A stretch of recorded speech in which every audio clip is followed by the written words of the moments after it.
হিজরি 557 সালের এক রাতের ঘটনা। সুলতান নুরউদ্দিন জঙ্গি রহমতুল্লাহি আলাইহি তাহাজ্জুদ ও দীর্ঘ মুনাজাতের পর ঘুমিয়ে পড়েছেন। চারিদিক নীরব নিস্তব্ধ, কোথাও কোনো সারা শব্দ নেই। এমত অবস্থায় হঠাৎ তিনি স্বপ্নে দেখলেন স্বয়ং রাসূল সাল্লাল্লাহু আলাইহি ওয়াসাল্লাম তার কামরায় উপস্থিত। তিনি কোনো ভূমিকা ছাড়াই দুজন নীল চক্ষু বিশিষ্ট লোকের দিকে ইঙ্গিত করে বললেন, নুরউদ্দিন মাহমুদ, এরা আমাকে বিরক্ত করছে, এ দুজন থেকে আমাকে মুক্ত করো। এই ভয়াবহ স্বপ্ন দেখে নুরউদ্দিন জঙ্গি রহমতুল্লাহি আলাইহি অত্যন্ত ভীত সন্ত্রস্ত হয়ে ঘুম থেকে জাগ্রত হলেন এবং কিংকর্তব্য বিমূঢ় হয়ে গোটা কক্ষময় পায়চারি করতে লাগলেন। সাথে সাথে তার মাথায় বিভিন্ন প্রকার চিন্তা ঘুরপাক খেতে লাগলো। হৃদয় রাজ্যে ভিড় জমালো হাজারো রকমের প্রশ্ন। তিনি ভাবলেন, আল্লাহর রাসূল তো এখন কবরের জীবনে, তার সাথে অভিশপ্ত ইহুদিরা এমন কি ষড়যন্ত্র করতে পারে? কি হতে পারে তাদের চক্রান্তের স্বরূপ? তারা কি রাসূল সাল্লাল্লাহু আলাইহি ওয়াসাল্লামের কোনো ক্ষতি করতে চায় কি পরজীবনেও তার সাথে ষড়যন্ত্রে লিপ্ত হতে? আমাকে দুজন ইহুদির চেহারা দেখানো হলো কেন? শয়তান তো আল্লাহর নবীর অবয়বে আসতে পারে না। তাহলে কি আমি সত্য স্বপ্নে দেখেছি? এসব ভাবতে ভাবতে সুলতান অস্থির হয়ে পড়লেন। তিনি অজু গোসল সেরে তাড়াতাড়ি 2 রাকাত নামাজ আদায় করলেন। তারপর মহান প্রভুর দরবারে ক্রন্দনরত অবস্থায় অনেকক্ষণ মুনাজাত করলেন। সুলতানের এমন কেউ ছিল না যার সাথে তিনি পরামর্শ করবেন। আবার এ স্বপ্নও এমন নয় যে যার তার কাছে ব্যক্ত করবেন। অবশেষে আবারও তিনি শয়ন করলেন। দীর্ঘ সময় পর যখনই তার একটু ঘুমের ভাব এলো, সঙ্গে সঙ্গে এবারও তিনি প্রথমবারের ন্যায় নবী করিম সাল্লাল্লাহু আলাইহি ওয়াসাল্লামকে স্বপ্নে দেখলেন। তিনি তাকে পূর্বের ন্যায় বলেছেন, নুরউদ্দিন মাহমুদ, এ দুজন থেকে আমাকে মুক্ত করো। এবার নুরউদ্দিন জঙ্গি রহমতুল্লাহি আলাইহি আল্লাহ আল্লাহ বলতে বলতে বিছানা থেকে উঠে বসলেন। তারপর কোথায় যাবেন, কি করবেন কিছুই ঠিক করতে না পেরে দ্রুত অজু গোসল শেষ করে মুসল্লায় দাঁড়িয়ে অত্যাধিক ভীত সন্ত্রস্ত অবস্থায় 2 রাকাত নামাজ আদায় করলেন এবং দীর্ঘ সময় অশ্রুসিক্ত নয়নে দোয়া করলেন। রাতের অনেক অংশ এখনো বাকি। সমগ্র পৃথিবী যেন কি এক বিপদের সম্মুখীন হয়ে নিঝুম হয়ে আছে। কি এক মহা বিপর্যয় যেন পৃথিবীর বুকে সংঘটিত হতে যাচ্ছে। কঠিন বিপদের ঘনঘটা যেন চতুর্দিকে ছড়িয়ে পড়ছে। তিনি মুখ তুলে আকাশ পানে তাকালেন। মনে হলো স্বপ্ন দেখা ওই দুজন লোক যেন তাকে ধরার জন্য দ্রুত গতিতে ধেয়ে আসছে। তিনি সেই চেহারা দুটোকে মনের মণিকূঠা থেকে সরাবার চেষ্টা করলেন, কিন্তু কিছুতেই তা সম্ভব হলো না। শেষ পর্যন্ত নিরুপায় হয়ে নুরউদ্দিন জঙ্গি রহমতুল্লাহি আলাইহি চোখ বন্ধ করে আবারও তন্দ্রা বিভোর হয়ে শুয়ে পড়লেন। শোয়ার পর তৃতীয়বারও তিনি একই ধরনের স্বপ্ন দেখলেন। রাসূল সাল্লাল্লাহু আলাইহি ওয়াসাল্লামের বক্তব্য শেষ হওয়ার পর নুরউদ্দিন জঙ্গি রহমতুল্লাহি আলাইহি ক্রন্দনরত অবস্থায় বিছানা পরিত্যাগ করলেন। এবার তার দৃঢ় বিশ্বাস জন্মালো যে নিশ্চয়ই প্রিয় নবী সাল্লাল্লাহু আলাইহি ওয়াসাল্লামের রওজা মুবারক কোনো না কোনো মহাবিপদের সম্মুখীন হয়েছে। তিনি তড়িৎ গতিতে অজু গোসল করে ফজরের নামাজ আদায় করলেন। নামাজ শেষে প্রধানমন্ত্রী জালালউদ্দিন মৌসুলির নিকট গিয়ে গোপনীয়তা রক্ষার প্রতিশ্রুতি নিয়ে স্বপ্নের বিবরণ শোনালেন এবং এ মুহূর্তে কি করা যায় এ ব্যাপারে সুচিন্তিত পরামর্শ চাইলেন। জালালউদ্দিন মৌসুলি স্বপ্নের বৃত্তান্ত অবগত হয়ে বললেন, হুজুর, আপনি এখনো বসে আছেন? নিশ্চয়ই প্রিয় নবীর রওজা মুবারক কোনো কঠিন বিপদের সম্মুখীন হয়েছে, তাই এ বিপদ থেকে উদ্ধার করার জন্য বারবার তিনি আপনাকে স্মরণ করেছেন। অতএব আমার পরামর্শ হলো, সময় নষ্ট না করে অতি সত্বর মদিনার পথে অগ্রসর হন। নুরউদ্দিন জঙ্গি রহমতুল্লাহি আলাইহি আর কাল বিলম্ব করলেন না। তিনি 16,000 দ্রুতগামী অশ্বারোহী সৈন্য এবং বিপুল ধনসম্পদ নিয়ে বাগদাদ থেকে মদিনা অভিমুখে রওনা হলেন। রাত দিন সফর করে 17তম দিনে মদিনা শরীফে পৌঁছলেন এবং সৈন্যবাহিনী সহ গোসল ও অজু সেরে 2 রাকাত নফল নামাজ আনতে দীর্ঘ সময় ধরে মুনাজাত করলেন। তারপর সৈন্যবাহিনী দ্বারা মদিনা ঘেরাও করে ফেললেন এবং সঙ্গে সঙ্গে আদেশ জারি করে দিলেন যে বাইরের লোক মদিনায় আসতে পারবে, কিন্তু সাবধান, মদিনা থেকে কোনো লোক বাইরে যেতে পারবে না। নুরুদ্দিন জঙ্গি রহমতুল্লাহি আলাইহি জুমার খুতবা দান করলেন এবং ঘোষণা দিলেন, আমি মদিনাবাসীকে দাওয়াত দিয়ে একবেলা খানা খাওয়াতে চাই। আমার অভিলাষ সকলেই যেন এই দাওয়াতে অংশগ্রহণ করে। সুলতান মদিনাবাসীকে আপ্যায়নের জন্য বিশাল আয়োজন করলেন এবং প্রত্যেকের নিকট অনুরোধ করলেন মদিনার কোনো লোক যেন এই দাওয়াত থেকে বঞ্চিত না হয়। নির্ধারিত সময়ে খাওয়া দাওয়া শুরু হলো। প্রত্যেকেই তৃপ্তি সহকারে খানা খেল। যারা দূর দূরান্ত থেকে আসতে পারেনি তাদেরকেও শেষ পর্যন্ত ঘোড়া ও গাধার পিঠে চড়িয়ে আনা হলো। এভাবে প্রায় 15 দিন পর্যন্ত অগণিত লোক শাহী দাওয়াতে শরিক হওয়ার পর সুলতান জিজ্ঞাসা করলেন, আরও কেউ অবশিষ্ট আছে কি? থাকলে তাদেরকেও ডেকে আনো। এই নির্দেশের পর সুলতান বিশ্বস্ত সূত্রে অবগত হলেন যে আর কোনো লোক দাওয়াতে আসতে বাকি নেই। একথা শুনে তিনি সীমাহীন অস্থির হয়ে পড়লেন। চিন্তার অথই সাগরে হারিয়ে গেলেন তিনি। ভাবলেন, যদি আর কোনো লোক দাওয়াতে শরিক হতে বাকি না থাকে তাহলে সেই অভিশপ্ত লোক দুজন গেল কোথায়? আমি তো দাওয়াতে শরিক হওয়া প্রতিটি লোককেই অত্যন্ত গভীরভাবে পর্যবেক্ষণ করেছি, কিন্তু কারো চেহারাই তো স্বপ্নে দেখা লোক দুটোর চেহারার সাথে মিলল না। তাহলে কি আমার মিশন ব্যর্থ হবে? আমি কি ওই কুচুকরি লোক দুটোকে গ্রেফতার করে দৃষ্টান্তমূলক শাস্তি দিতে সক্ষম হব না? এসব চিন্তায় বেশ কিছুক্ষণ তিনি ডুবে রইলেন। তারপর আবারও তিনি নতুন করে ঘোষণা করলেন, আমার দৃঢ় বিশ্বাস মদিনার সকল লোকদের দাওয়াত খাওয়া এখনো শেষ হয়নি।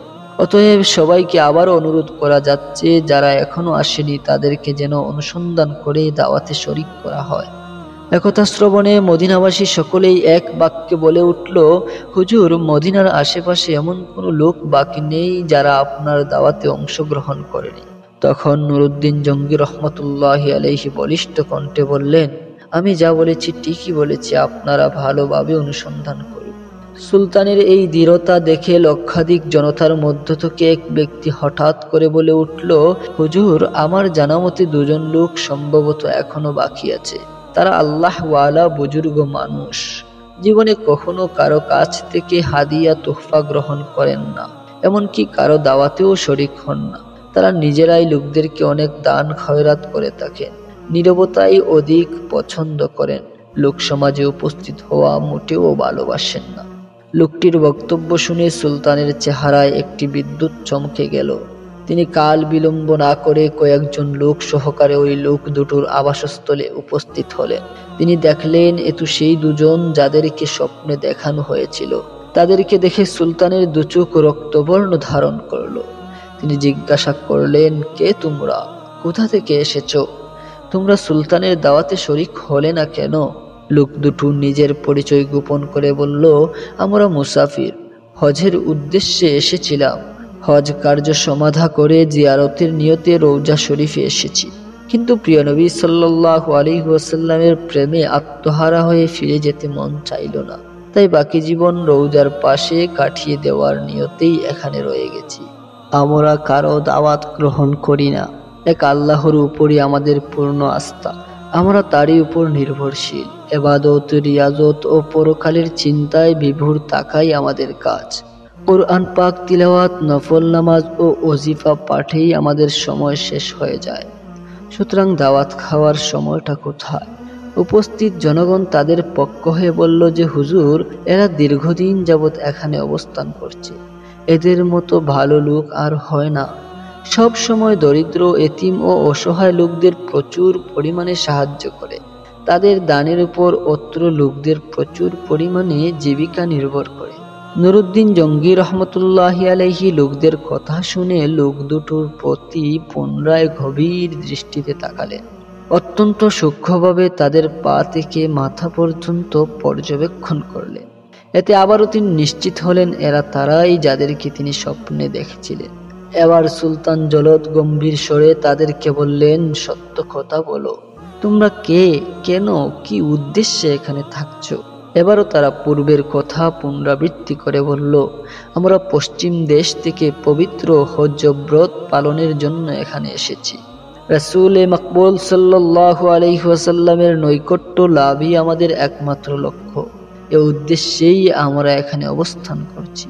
সুলতান এবারও কারো কথায় কান না দিয়ে তাদেরকে সেখানে আটক রাখার নির্দেশ দিলেন। অতঃপর স্বয়ং তাদের থাকার জায়গায় গিয়ে খুব ভালো করে অনুসন্ধান চালালেন।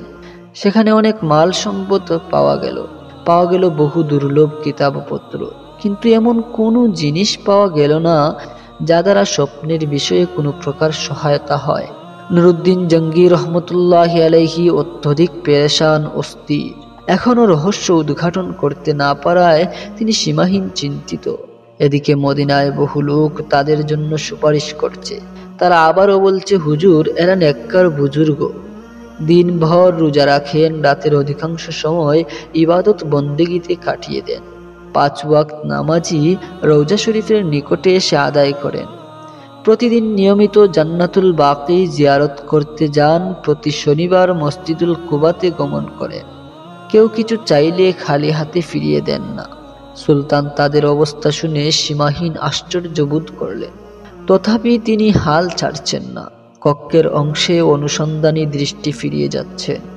ঘরের প্রতিটি বস্তুকে গভীরভাবে পর্যবেক্ষণ করছেন, কিন্তু সন্দেহ করার মতো কিছুই তিনি পাচ্ছেন না। নুরুদ্দিন জঙ্গি রহমতুল্লাহি আলাইহি এক পর্যায়ে সঙ্গীদের বললেন, আচ্ছা, তাদের নামাজের মুসল্লাটা একটু উঠাও দেখি। সঙ্গীরা নির্দেশ পালন করল। নামাজের মুসল্লাটি বিছানো ছিল একটি চাটাইয়ের উপর। সুলতান আবার নির্দেশ দিলেন, চাটাইটিও সরিয়ে ফেল। চাটাই সরানোর পর দেখা গেল একখানা বিশাল পাথর। সুলতানের নির্দেশে তাও সরানো হলো। এবার পাওয়া গেল এমন একটি সুড়ঙ্গ পথ যা বহুদূর পর্যন্ত চলে গেছে, এমনকি তা পৌঁছে গেছে রওজা শরীফের অতি সন্নিকটে। এ দৃশ্য অবলোকন করা মাত্র নুরুদ্দিন জঙ্গি রহমতুল্লাহি আলাইহি বিজলি আহতের ন্যায় চমকে উঠলেন। অস্থিরতার কালো মেঘ চেয়ে যায় তার সমস্ত হৃদয় আকাশে। ক্রোধে লাল হয়ে যায় গোটা মুখমণ্ডল। অবশেষে লোক দুটোকে লক্ষ্য করে ক্ষিপ্ত ক্রুব্ধ সিংহের ন্যায় গর্জন করে ঝাঁঝালো কণ্ঠে বললেন, তোমরা পরিষ্কার ভাষায় সত্যি কথাটা খুলে বলো, নইলে এক্ষুনি তোমাদের যন্ত্রণাদায়ক শাস্তির সম্মুখীন হতে হবে। বলো, তোমরা কে, তোমাদের আসল পরিচয় কি, কারা কি উদ্দেশ্যে তোমাদেরকে এখানে পাঠিয়েছে? সুলতানের কথায় তারা ঘাবড়ে গেল। কঠিন বিপদ সামনে দেখে আসল পরিচয় প্রকাশ করে বলল, আমরা ইহুদি। দীর্ঘদিন যাবৎ আমাদেরকে মুসল শহরের ইহুদিরা সুদক্ষ কর্মী দ্বারা প্রশিক্ষণ দিয়ে প্রচুর অর্থ সহকারে এখানে পাঠিয়েছে। আমাদেরকে এজন্য পাঠানো হয়েছে যে আমরা যেন কোনো উপায়ে মুহাম্মদুর রাসূলুল্লাহ সাল্লাল্লাহু আলাইহি ওয়াসাল্লামের শবদেহ বের করে ইউরোপীয় ইহুদিদের হাতে হস্তান্তর করি। এই দুরূহ কাজে সফল হলে তারা আমাদেরকে আরো ধন সম্পদ দিবে বলে প্রতিশ্রুতি দিয়েছে। সুলতান বললেন, তোমরা তোমাদের পরিকল্পনা বাস্তবায়নের জন্য কি পদ্ধতি অবলম্বন করেছিলে? কিভাবে তোমরা কাজ করতে? তারা বলল, আমাদের নিয়মিত কাজ ছিল রাত গভীর হলে অল্প পরিমাণ সুড়ঙ্গ খনন করা এবং সাথে ওই মাটিগুলোর চামড়ার মজকে ভর্তি করে অতি সন্তর্পণে মদিনার বাইরে নিয়ে ফেলে আসা। আজ দীর্ঘ 3 বৎসর যাবৎ এই মহাপরিকল্পনা বাস্তবায়নের কাজে আমরা অনবরত ব্যস্ত আছি। যে সময় আমরা রওজা মোবারকের নিকট পৌঁছে গেলাম এবং সিদ্ধান্ত গ্রহণ করলাম যে 1 সপ্তাহের মধ্যে বিশ্বনবীর লাশ বের করে নিয়ে যাব, ঠিক সে সময় ধরে আমাদের মনে হলো আকাশ যেন ভেঙে টুকরো টুকরো হয়ে যাচ্ছে, জমিন যেন প্রচন্ড ভূমিকম্পে থর থর করে কাঁপছে, যেন সমগ্র পৃথিবী জুড়ে মহাপ্রলয় সংঘটিত হচ্ছে। অবস্থা এতটাই শোচনীয় রূপ ধারণ করলো, মনে হলো সুড়ঙ্গের ভিতরেই যেন আমরা সমাধিস্থ হয়ে পড়ব। এই অবস্থা প্রত্যক্ষ করে ভীত সন্ত্রস্ত হয়ে আমরা কাজ বন্ধ করে রেখেছি। তাদের বক্তব্যে সুলতানের নিকট সবকিছুই পরিষ্কার হয়ে গেল। তাই তিনি লোক দুটোকে নজিরবিহীন শাস্তি দেওয়ার ব্যবস্থা গ্রহণ করলেন, যাতে ভবিষ্যতে কেউ আর এমন দুঃসাহস দেখাতে না পারে। তিনি মসজিদ হতে 1/2 মাইল দূরে একটি বিশাল ময়দানে 20 তাহ উঁচু একটি কাঠের মঞ্চ তৈরি করলেন। সাথে সাথে সংবাদ পাঠিয়ে মদিনা ও মদিনার আশেপাশের লোকদেরকে উক্ত ময়দানে হাজির হওয়ার নির্দেশ প্রদান করলেন। নির্ধারিত সময়ে লক্ষ লক্ষ লোক উক্ত মাঠে সমাগত হলো। সুলতান নুরুদ্দিন জঙ্গি রহমতুল্লাহি আলাইহি অপরাধী লোক দুটোকে লৌহ শিকলে আবদ্ধ করে মঞ্চের উপর বসালেন। তারপর বিশাল জনসমুদ্রের মাঝে তাদের হীন চক্রান্ত ও ঘৃণ্য তৎপরতার কথা উল্লেখ করলেন। সুলতান নুরউদ্দিন জঙ্গি রহমতুল্লাহি আলাইহি এর বক্তব্য শ্রবণ করে লোকজন বিস্ময়ে হতবাক হয়ে গেল। তারা এই ঘৃণ্য ষড়যন্ত্রের দৃষ্টান্তমূলক শাস্তি দাবি করল। সুলতান বললেন, হ্যাঁ, এদের শাস্তি দৃষ্টান্তমূলকই হবে। তিনি লোকদেরকে বিপুল পরিমাণ লাকড়ি সংগ্রহের নির্দেশ দিলেন। তারপর লক্ষ জনতার সামনে সেই ইহুদি দুটোকে মঞ্চের নিম্ন ভাগে আগুন লাগিয়ে পুড়ে ভস্ম করে ফেলেন। কোনো কোনো বর্ণনায় আছে সেই আগুন নাকি দীর্ঘ 11 দিন পর্যন্ত জ্বলছিল। অতঃপর তিনি বিপুল পরিমাণ অর্থ ব্যয় করে 1000 মণ সীসা গলিয়ে রওজা শরীফের চতুর্পার্শ্বে মজবুত প্রাচীর নির্মাণ করে দেন, যেন ভবিষ্যতে আর কেউ প্রিয় নবীজির কবর পর্যন্ত পৌঁছাতে সক্ষম না হয়। তারপর তিনি কায়মানুবাক্যে আল্লাহ পাকের শুকরিয়া আদায় করলেন এবং তাকে যে এত বড় খেদমতের জন্য কবুল করা হলো সেজন্য সপ্তাহকাল ব্যাপী আনন্দশ্রু বিসর্জন দিলেন। ইতিহাসের পাতা থেকে অবগত হওয়া যায় যে নুরউদ্দিন জঙ্গি রহমতুল্লাহি আলাইহি ইন্তিকাল করলে ওসিয়ত মোতাবেক তার লাশকে রাসূল সাল্লাল্লাহু আলাইহি ওয়াসাল্লামের রওজা মুবারকের অতি নিকটে দাফন করা হয়। প্রিয় শ্রোতা বন্ধুরা, আমাদের ভিডিওগুলো যদি আপনাদের ভালো লাগে তাহলে লাইক, কমেন্ট এবং সাবস্ক্রাইব করতে ভুলবেন। পাশে থাকুন। ধন্যবাদ।